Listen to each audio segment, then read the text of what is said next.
ndicho ayayaya ani master mine abamukanya sojare njanja yego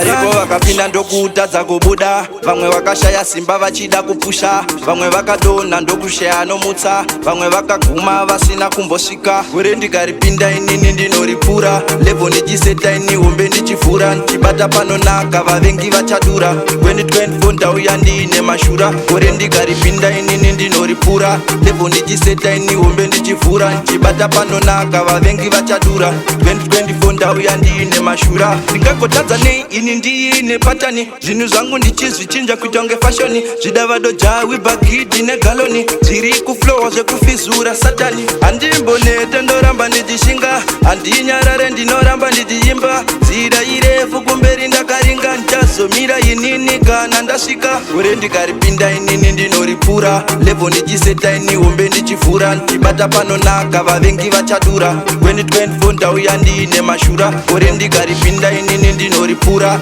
lebho ndichiseta ini hombe ndichivhura ndichibata panonaka vavengi vachadura 2024 ndauya ndiine mashura ndoita mashura pandasvika vambopura kuseri kweguva munamato hakuna ridhimu ndapiwa ndatorikambura ndapedza kuzunza pandakasakura ngoma ndakapakata tambo ndichikakata zvinhu zviya zvashata kucheka sebakatwa ivo vachapopota ini ndichikokota Samcris achisota ivo vachatosvotwa gore ndikaripinda inini ndinoripura lebho ndichiseta ini hombe ndichivhura ndichibata panonaka vavengi vachadura 2024 ndauya ndiine mashura gore ndikaripinda inini ndinoripura lebho ndichiseta ini hombe ndichivhura ndichibata panonaka vavengi vachadura 2024 ndauya ndiine mashura ndingagotadza nei ini ndiine patani zvinhu zvangu ndichizvichinja kuita unge fashoni zvidavado jawi bagidhi negaloni zviri kuflowa zvekufizura satani handimbonete ndoramba ndichishinga handinyarare ndinoramba ndichiimba nzira irefu kumberi ndakaringa ndichazomira inini kana ndasvika gore ndikaripinda inini ndinoripura